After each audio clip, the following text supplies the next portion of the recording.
Hi friends, sorry for the shaking. It's Julie and I am here with Storytime Like a Boss and one of my longtime favorite books, Giraffe Can't Dance. So Storytime Like a Boss is a project of ATL, Parent Like a Boss Inc. And on our Facebook page and our YouTube channel, we like to share books, mostly children's picture books. So this one we have chosen for a theme for one of our play days, which is on March 13th, 2021, a couple days from this filming. So I want to read it so folks have a chance to look at it and see where we got our theme from. It's Giraffes Can't Dance, as the front cover shows. It is by Giles, Andreae, and illustrated by Parker-Rees.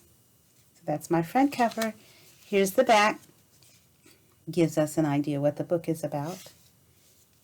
And the spine of the book tells us the title and the author and illustrator again.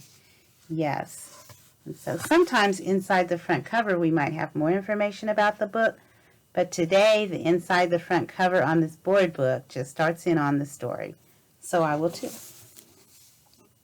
Giraffe was a tall giraffe whose neck was long and slim, but his knees were awfully crooked and his legs were rather thin. He was very good at standing still and munching shoots off trees, but when he tried to run around, he buckled at the knees. So I'm thinking maybe a little bit not so sure of himself with his legs. Now every year in Africa they hold the jungle dance, where every single animal turns up to skip and prance. And this year, when the day arrived, poor Gerald felt so sad, because when it came to dancing, he was really very bad. And looks like everyone's excitedly getting ready for this dance, practicing. The warthogs started waltzing, and the rhinos rocked and rolled. The lions danced a tango that was elegant and bold. Can you just feel the music and see as they dance? The chimps all did a cha-cha with a very Latin feel, and 8 baboons then teamed up for a splendid Scottish reel. Now they're naming off a bunch of dances, aren't they? These are dances that have been around a long, long time, and they come from different countries. So we have things to learn about: waltzing and rock and roll, the tango, that's a ballroom dance, the cha-cha, another ballroom dance, a Scottish reel. Gerald swallowed bravely as he walked toward the floor. Oh, my. But the lions saw him coming, and they soon began to roar. "Hey, look at clumsy Gerald!" The animals all sneered. "Giraffes can't dance, you silly fool!" "Oh, Gerald, you're so weird." Now, imagine how Gerald is feeling right now with all of these animals. Look at the elephant just laughing. All the animals making fun of him. That cannot be a happy place. Not for Gerald. Gerald simply froze up. He was rooted to the spot. Look at him. They're right, he thought. I'm useless. Oh, I feel like such a clot. So he crept off from the dance floor and he started walking home. He'd never felt so sad before. So sad and all alone. Oh, poor Gerald.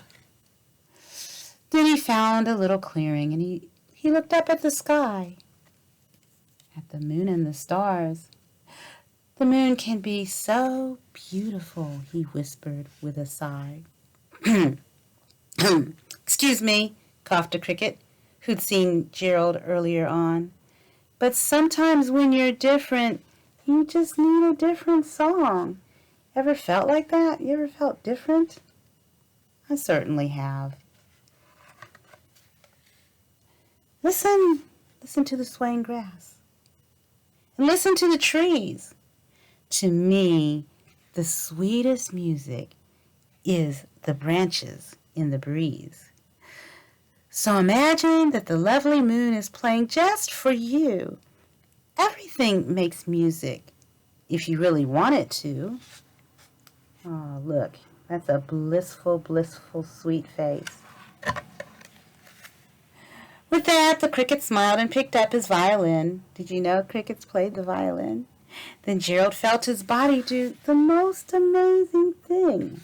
He felt it in his body. His hooves had started shuffling, making circles on the ground. His neck was gently swaying, and his tail was swishing round. Look at that. You think you could do that dance? He threw his legs out sideways and he swung them everywhere. Then he did a backward somersault and leapt up in the air. And that is something I know I cannot do. Look at his face now. Is that a happy giraffe? Gerald felt so wonderful. His mouth was open wide. I am dancing. Yes, I'm dancing. I am dancing, Gerald cried. Whoa! He must be having fun now. Then one by one, each animal who'd been there at the dance arrived while Gerald boogied and watched him quite entranced. It made me think of that song, Boogie Down Baby. They shouted, "It's a miracle! We must be in a dream. Gerald's the best dancer we have ever seen." Look at that.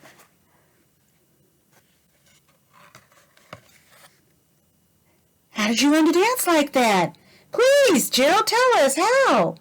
But Gerald simply twirled around and finished with a bow. They're not making fun of him anymore. He found his own music.